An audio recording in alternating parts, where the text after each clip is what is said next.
Kapitel 1: Als ich klein war. Mein Name ist Emma. Ich bin jetzt 72 Jahre alt. Ich habe viele Jahre gelebt und viel gesehen. Aber wenn ich abends still dasitze, erinnere ich mich nicht an jeden einzelnen Tag. Ich erinnere mich nur an wenige besondere Momente. Diese Erinnerungen leuchten in meinem Herzen. Sie sind die schönsten Tage meines Lebens. Heute möchte ich sie mit euch teilen. Wenn man jung ist, glaubt man, dass das Leben lang ist. Man glaubt, dass es immer mehr Zeit gibt. Das dachte ich auch. Aber die Zeit vergeht langsam und schnell zugleich. Man bemerkt sie nicht, wenn man jung ist. Wenn man älter wird, schaut man zurück und fragt sich, wohin die Jahre gegangen sind. Zeit ist das größte Geschenk, das wir haben. Ich erinnere mich noch an meinen Vater. Ich war 50 Jahre alt, als er mir beibrachte, wie man die Straße überquert. Er hielt meine kleine Hand und sagte, »Hab keine Angst, ich bin hier.« Ich fühlte mich bei ihm sicher. Als ich lernte, auf festem Boden zu gehen, fiel ich viele Male hin. Ich weinte, aber er half mir immer wieder aufzustehen. Er sagte immer zu mir, »Du wirst in deinem Leben viele Male fallen. Jedes Mal steh stärker wieder auf.« Damals verstand ich seine Worte nicht, aber jetzt verstehe ich sie. Meine Mutter war das Herz unseres Hauses. Wir waren nicht reich. Sie trug keine teure Kleidung und keinen goldenen Schmuck, aber ihr Herz war voller Liebe. Sie bereitete einfache Mahlzeiten mit Sorgfalt zu. Am Abend sang sie leise für mich, bis ich einschlief. In einer Nacht bekam ich sehr hohes Fieber. Sie blieb wach an meiner Seite. Sie legte ein kaltes Tuch auf meine Stirn und flüsterte, »Du wirst wieder gesund.« Ich spürte ihre Liebe mehr als ihre Worte. In jener Nacht verstand ich, wie tief die Liebe einer Mutter ist. Eines Tages gab mir mein Vater ein kleines altes Buch. Es war dünn und abgenutzt. Für andere war es nichts Besonderes. Für mich war es ein Schatz. Er sagte, »Lies das. Ein Buch kann dir eine Welt schenken, auch wenn du sonst nichts hast.« Ich las dieses Buch viele Male.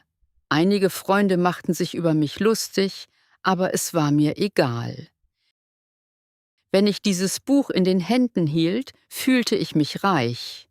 Damals verstand ich, dass Wissen ein Reichtum ist, den einem niemand wegnehmen kann. Wir hatten nicht viel Geld, aber wir hatten einander. Ich spielte draußen mit meinen Freunden, bis die Sonne unterging. Wir hatten keine richtigen Spielsachen. Wir benutzten Stöcke und Steine. Wir rannten und spielten. Wenn ich müde nach Hause kam, gab mir meine Mutter Brot. Es schmeckte besser als jedes teure Essen, das ich später in meinem Leben gegessen habe. Seit jenen Tagen lernte ich, dass Glück nicht in Dingen liegt, sondern in Momenten. Mein Vater war streng, aber gutherzig. Er sagte immer, Geld kann dich wichtig erscheinen lassen, aber Respekt macht dich zu einem echten Menschen. Das habe ich nie vergessen. An einem Abend sah ich, wie er einem hungrigen Mann Essen gab, obwohl wir selbst nicht viel hatten. Ich fragte ihn, warum, und er lächelte und sagte, »Morgen werden wir genug zu essen haben. Heute Nacht hat er nichts.« An diesem Tag verstand ich die Bedeutung von Freundlichkeit. Meine Mutter lehrte mich auch, vorsichtig mit meinen Worten zu sein. Sie sagte, Worte können mehr verletzen als ein Messer. Eines Tages schrie ich meinen Freund wütend an. Als ich es meiner Mutter erzählte, sagte sie sanft zu mir, »Lass nicht zu, dass der Zorn dich beherrscht.« Ich schämte mich und ging zurück, um mich zu entschuldigen. Ich lernte, dass Frieden mit freundlichen Worten beginnt. Als ich 10 Jahre alt war, wollte ich die Schule verlassen, weil ich bestraft worden war. Ich war verärgert. Mein Vater sagte zu mir: Wenn du heute vor harter Arbeit davonläufst, wirst du auch morgen davonlaufen. Sei mutig. Am nächsten Tag ging ich wieder zur Schule. Diese Lektion hat mir in meinem Leben sehr geholfen. Als ich 15 Jahre alt war, verlor ich ein Rennen. Ich war enttäuscht. Mein Vater sagte zu mir: Gewinnen fühlt sich wunderbar an, aber verlieren lehrt dich viel. Hab keine Angst vor dem Verlieren und hab keine Angst davor, es nicht zu versuchen. Daran erinnerte ich mich jedes Mal, wenn ich im Leben Schwierigkeiten hatte. Diese einfachen Momente haben mein Leben geformt.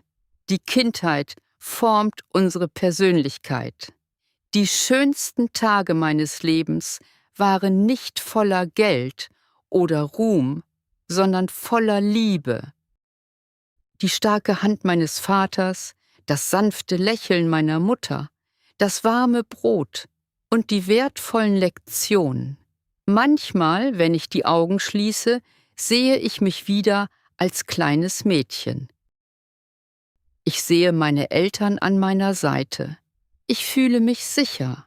Ich fühle mich geliebt und ich flüstere: Das waren die schönsten Tage meines Lebens. Kapitel 2: Meine goldenen Jahre. Nachdem ich euch von meiner Kindheit erzählt habe, möchte ich euch mehr Einzelheiten aus meinem Leben mitteilen. Die Jahre zwischen meinem 10. und 15. Lebensjahr waren für mich sehr besonders. Ich nenne sie meine goldenen Jahre.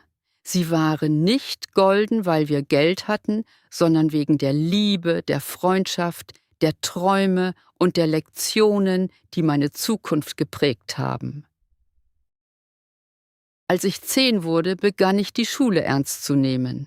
Ich war nervös, aber ich war auch voller Hoffnung.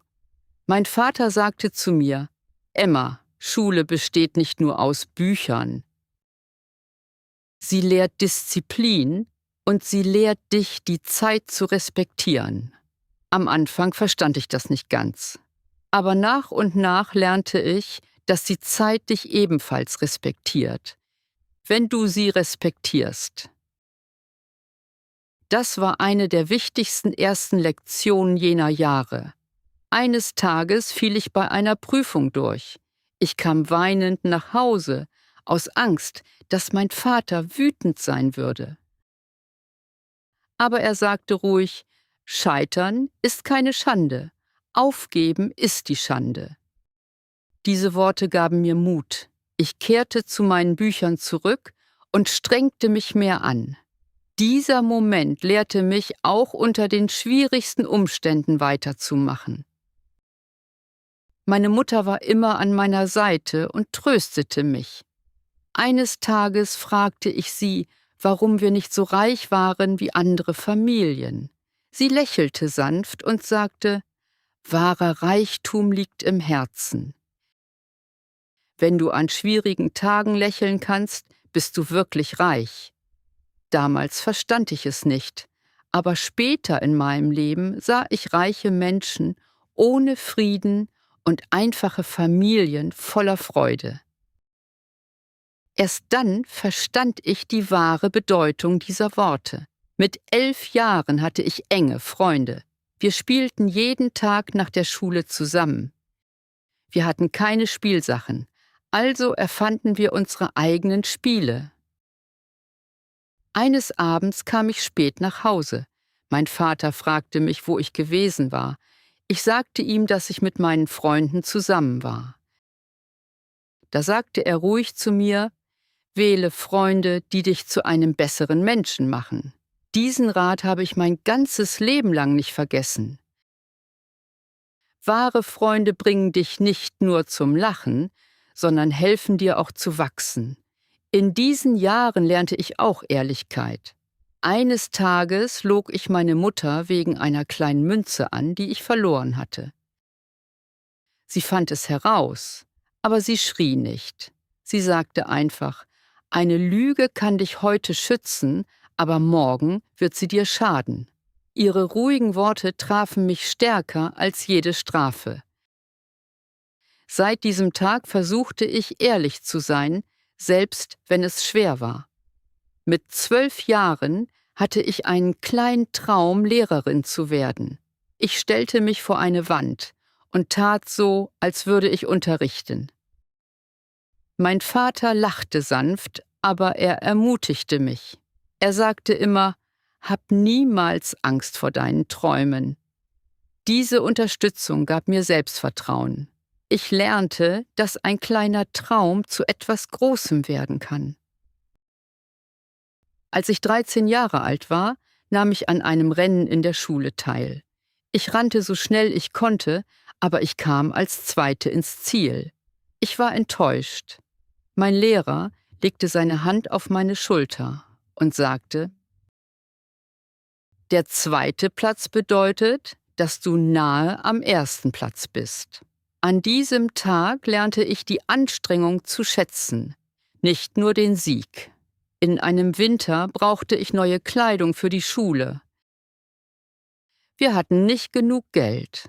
Meine Mutter verkaufte heimlich ihre alten Armreifen, um mir zu kaufen, was ich brauchte. Sie tat so, als wäre es nichts. Als ich davon erfuhr, fühlte ich tiefe Traurigkeit und große Dankbarkeit. Sie sagte zu mir: „Deine Zukunft ist wichtiger als Schmuck."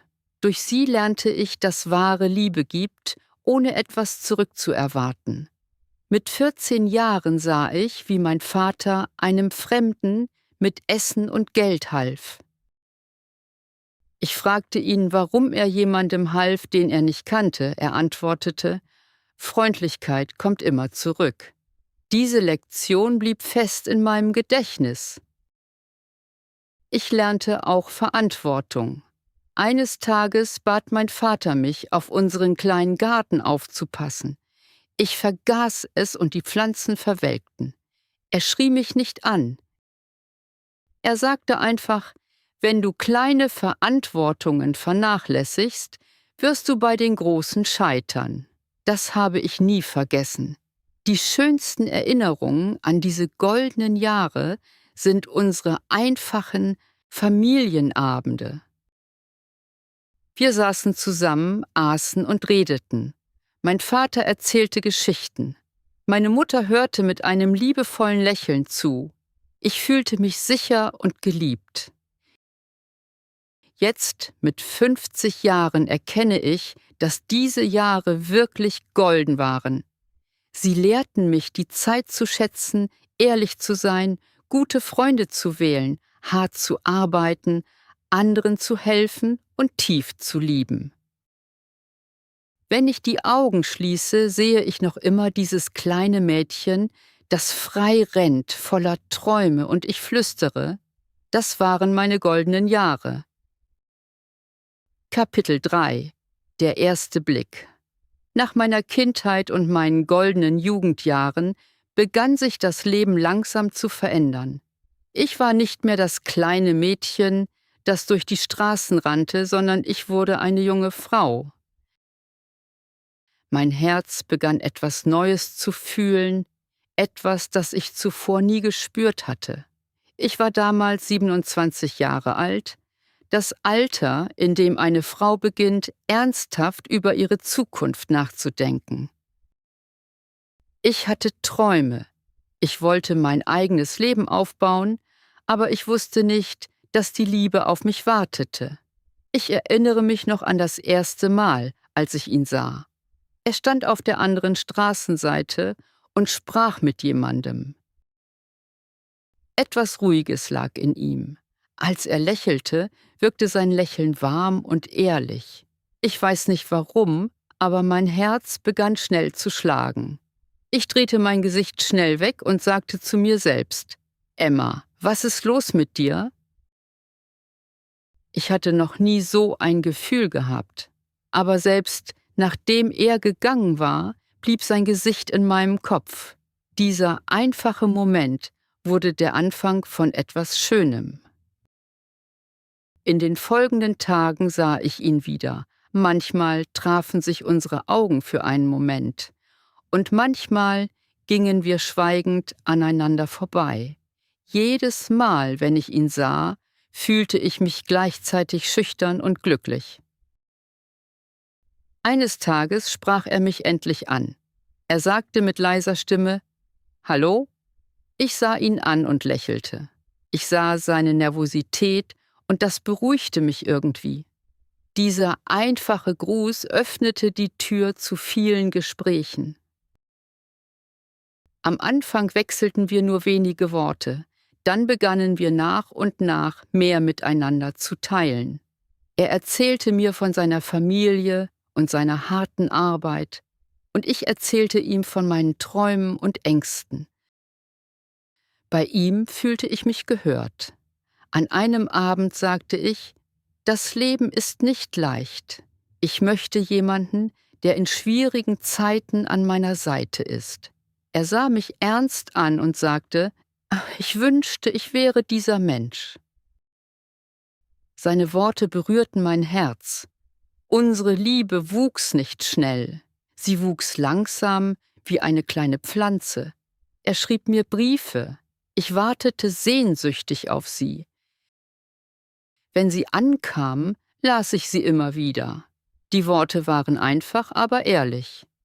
Manchmal trafen wir uns im Garten. Manchmal gingen wir schweigend nebeneinander her. Ich fühlte Frieden, wenn er neben mir war. Meine Welt schien heller, aber die Liebe war nicht leicht. Meine Familie war nicht glücklich. Er wollte reicher sein, erfolgreicher. Er dachte, dass er nicht genug für mich sei.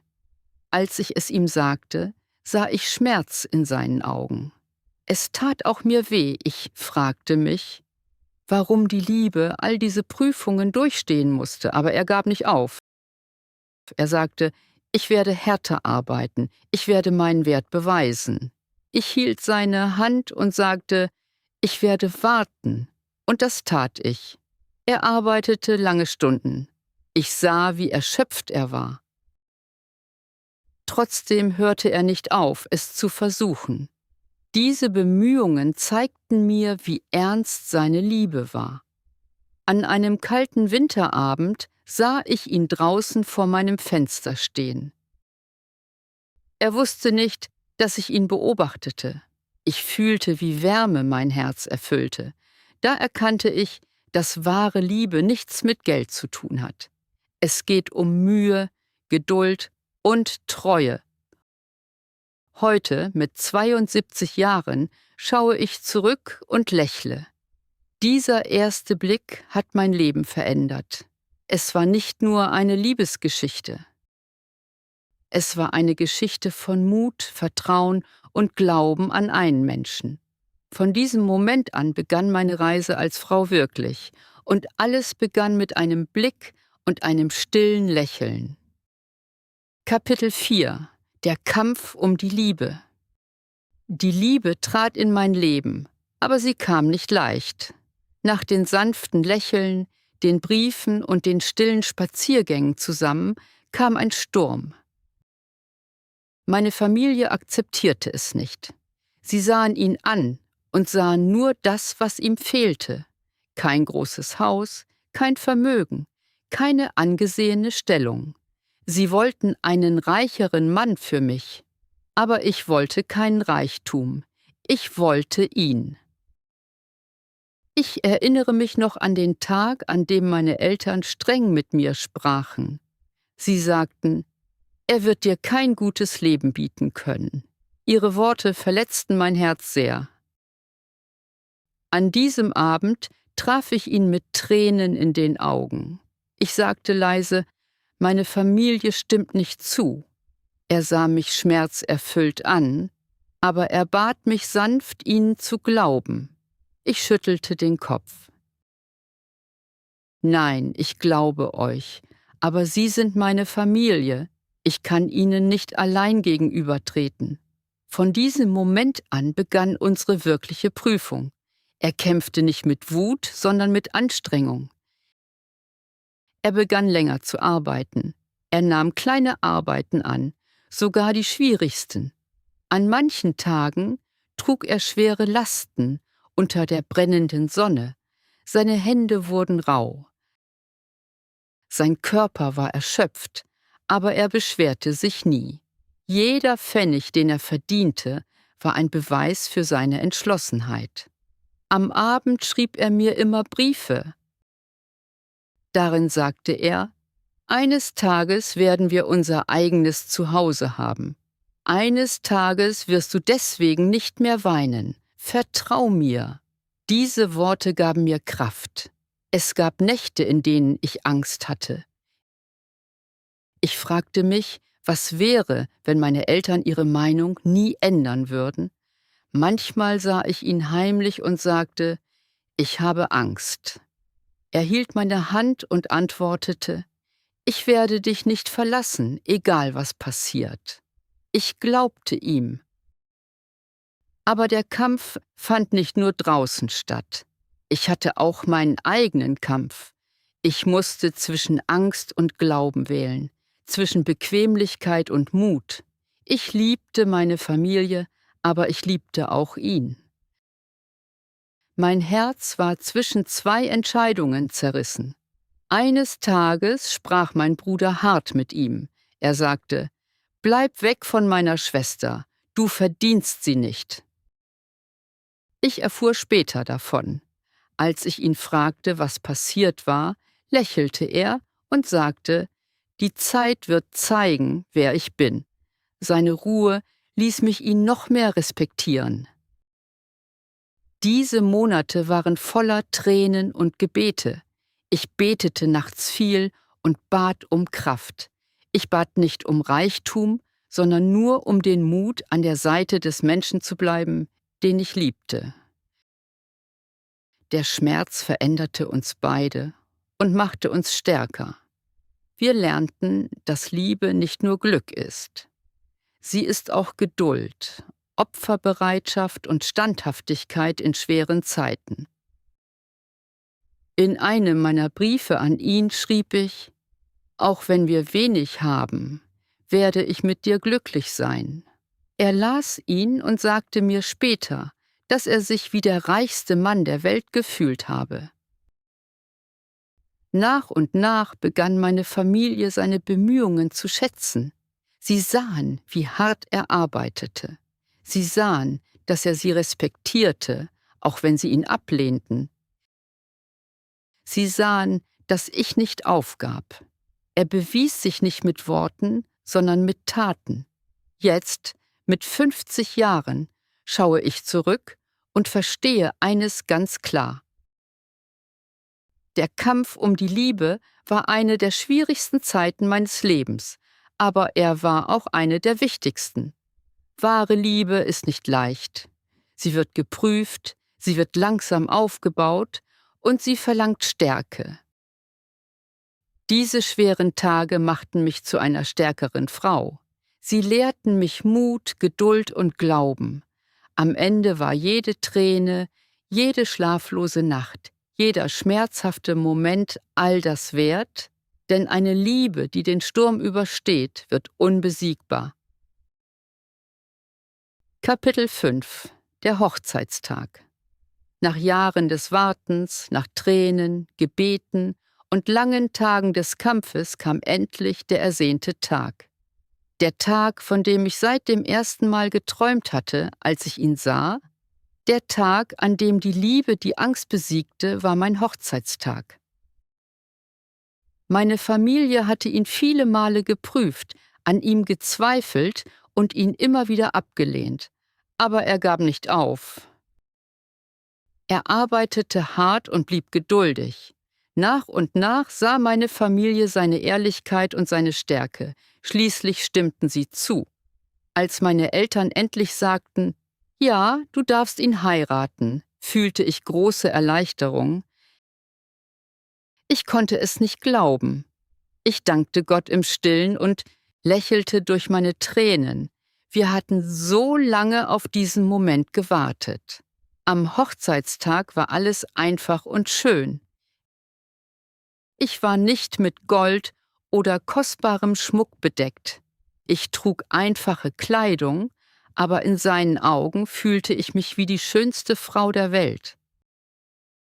Als ich ihn dort stehen sah, schlug mein Herz schneller. Er wirkte nervös, aber glücklich. Unsere Augen trafen sich, und in diesem Moment verschwand all der Schmerz der vergangenen Jahre. Er hielt sanft meine Hand und flüsterte: »Bist du bereit?« Ich lächelte und antwortete: »Ich war seit Jahren bereit.« Die Zeremonie war einfach. Es gab keine prächtige Dekoration und keine laute Musik, aber es gab etwas viel Wichtigeres: reine, ehrliche Liebe. Als wir unsere Ehegelübde austauschten, fühlte ich tiefen Frieden in mir.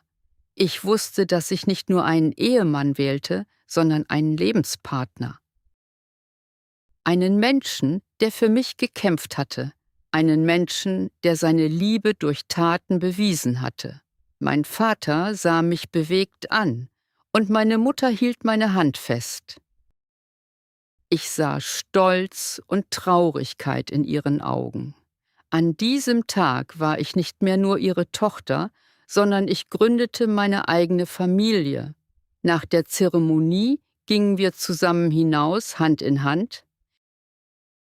Es wartete kein großes Haus und kein riesiges Vermögen auf uns. Aber wir hatten einander, und das war genug.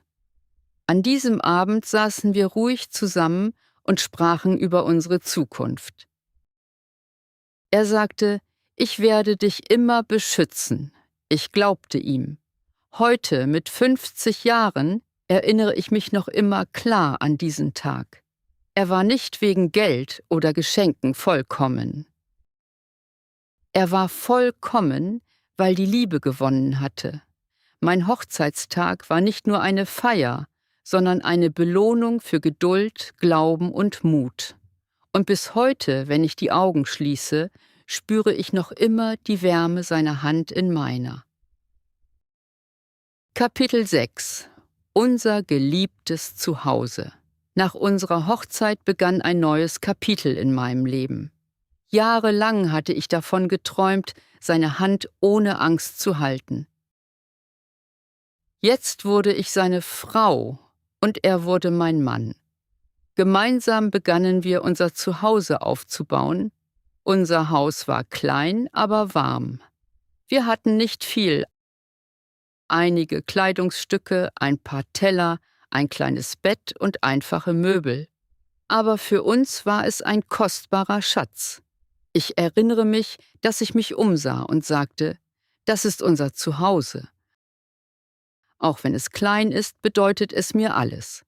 Er lächelte und antwortete: Solange du hier bist, fühle ich mich reich.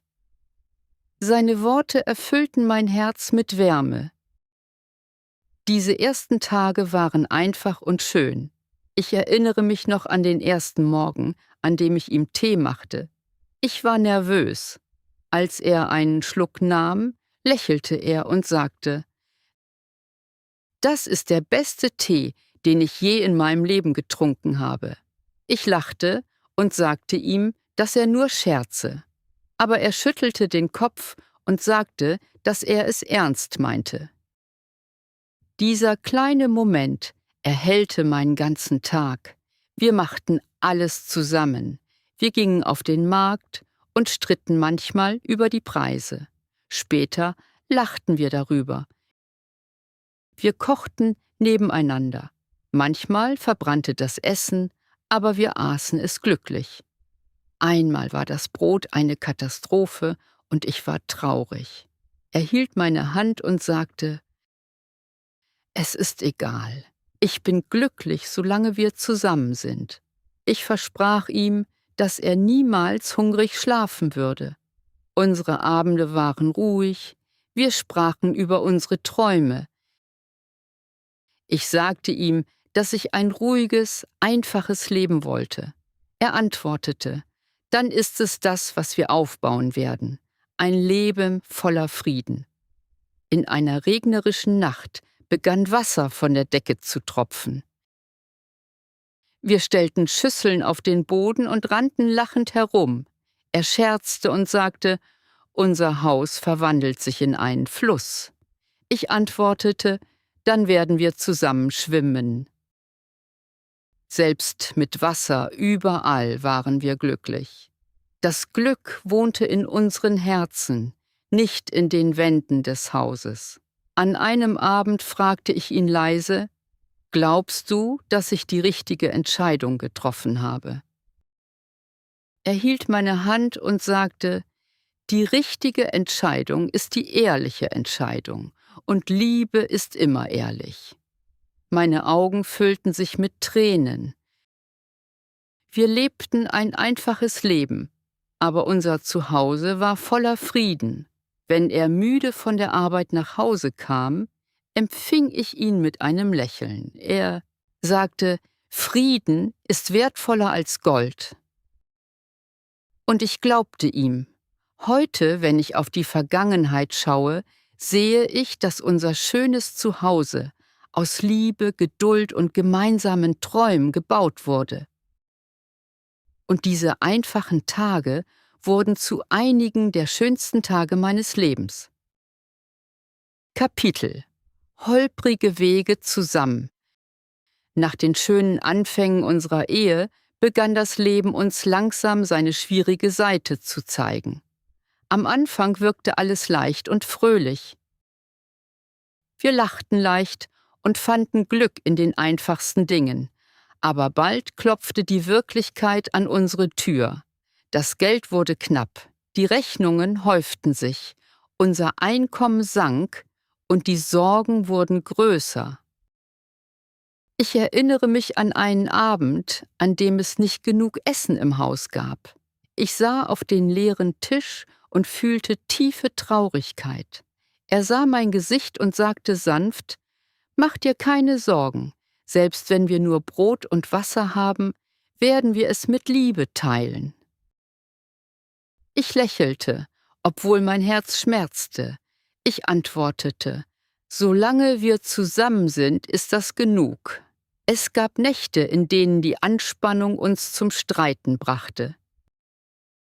Er kam müde von der Arbeit nach Hause und ich war müde von der Führung des Haushalts. Manchmal wurden kleine Probleme zu großen Streitereien. Einmal weinte ich und fragte ihn, warum das Leben so schwer für uns sei. Da nahm er mich sanft in die Arme und sagte, »Vielleicht prüft das Leben unsere Liebe, und ich glaube, dass unsere Liebe stark ist.« In diesem Moment erkannte ich etwas Wichtiges.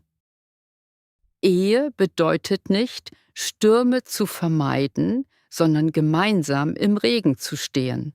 Wir mussten auf viele Wünsche verzichten. Er wollte mir schöne Dinge kaufen, aber er konnte es nicht. Ich wollte neue Kleidung, aber ich bat nie darum. Stattdessen sagte ich, eines Tages werden wir mehr haben. Lasst uns jetzt dankbar sein. Wir lernten Geduld. In einem Winter begann das Dach stark zu lecken und überall tropfte Wasser herunter. Er war frustriert und sagte, »Warum leben wir kein leichteres Leben?« Ich blieb ruhig und sagte, »Das ist unser Weg. Wir werden ihn Schritt für Schritt reparieren.« Ich wusste, dass Wut nichts lösen würde, nur Mut würde es tun. Dann kam ein noch schwierigerer Tag. Er verlor seine Arbeit. Er kam still und traurig nach Hause, und ich sah die Scham in seinen Augen. Bevor er ein Wort sagen konnte, umarmte ich ihn und sagte, »Es ist nur eine Arbeit. Wir werden eine andere Lösung finden. Das Wichtigste ist, dass wir noch zusammen sind.« Er fragte mich, »Wie kannst du so stark sein?« Ich lächelte und antwortete, »Barak, wenn du fällst, werde ich dich auffangen, und wenn ich falle, wirst du mich auffangen.« Diese schweren Jahre waren nicht leicht. Wir weinten, wir machten uns Sorgen und wir beteten zu Gott, aber wir trennten uns nie. Heute, wenn ich zurückblicke, sehe ich, dass diese Prüfungen unsere Liebe vertieft haben. Leichte Tage bringen Lächeln, aber schwere Tage bauen Stärke auf. Das Leben ist voller schwieriger Wege, aber wenn zwei Herzen gemeinsam gehen, kann selbst der schwerste Weg zum Frieden führen. Und diese schwierigen Jahre, obwohl sie schwer waren, wurden zu den stärksten und wichtigsten Tagen meines Lebens. Kapitel 8 – Mein letzter Schatz. Mit den Jahren ging das Leben weiter. Es gab Prüfungen, aber es gab auch Siege. Wir lebten zusammen glückliche Tage und schmerzhafte Tage. Wir lachten, wir weinten, wir stritten und wir vergaben einander. Jeder Moment wurde Teil unserer Geschichte. Heute bin ich alt verfehlt, ich erinnere mich gut daran. Und ganz ehrlich kann ich sagen, dass es mein größter Schatz ist. Mein Mann blieb viele Jahre an meiner Seite. Gemeinsam bauten wir ein einfaches Leben auf. Von außen sah es vielleicht nicht besonders aus. Wir hatten keinen Luxus und keinen Reichtum, aber in unserem Zuhause gab es Liebe, und diese Liebe machte uns reich. Ich höre noch immer seine Stimme sagen: Wir werden das überstehen. Ich spüre noch immer seine Hand, die meine Hand in schwierigen Zeiten hält. Diese kleinen Momente bedeuten mir heute mehr als alles, was man mit Geld kaufen kann. Nach vielen Jahren wurde er krank. Ich saß neben seinem Bett und hielt seine Hand, so wie er meine Hand viele Male gehalten hatte. Er sah mich an und sagte ruhig: Du hast mir alles gegeben. Ich brauchte kein Gold. Ich brauchte nur dich. Tränen liefen aus meinen Augen. Ich antwortete: Nein, du hast mir Stärke und Frieden gegeben. Du hast mir ein schönes Leben geschenkt. Bevor er die Augen schloss, flüsterte er: Versprich mir, dass du mit unseren Erinnerungen lebst, nicht mit der Trauer. Ich versprach es ihm. Als er diese Welt verließ, fühlte ich eine große Leere im Haus. Die Stille war schwer. Ich fragte mich, wie ich mein Leben ohne ihn fortsetzen sollte. Aber ich erinnerte mich an mein Versprechen. Ich entschied mich dafür, seine Liebe in meinem Herzen zu tragen, statt in Trauer zu leben. Manchmal schließe ich die Augen und kehre in meine Kindheit zurück. Ich sehe die starken Hände meines Vaters und das sanfte Lächeln meiner Mutter. Dann sehe ich meine Jugend, diesen ersten Blick, dieses erste Lächeln, die Briefe, die wir austauschten. Ich sehe unseren Hochzeitstag. Ich sehe das kleine Haus voller Lachen. Ich sehe sogar die schwierigen Tage, als wir nichts hatten, aber trotzdem zusammenhielten. Jede Erinnerung ist wie ein Juwel. Zusammen sind sie mein kostbarer Schatz. Die Leute fragen mich: Was ist das Schönste in meinem Leben? Ich antworte immer: Jeder Tag, an dem ich geliebt habe und geliebt wurde. Das Leben gibt uns keine unendliche Zeit. Es gibt uns Momente. Wenn wir diese Momente mit Freundlichkeit, Geduld und Liebe füllen, werden sie für immer hell bleiben. Meine Eltern sind gegangen und mein Mann ist gegangen, aber sie sind nicht wirklich verloren. Sie leben in meinem Herzen. Und diese Erinnerungen, diese schönen Erinnerungen sind die schönsten Tage meines Lebens. Folgt uns, abonniert den Kanal und lernt weiter durch Geschichten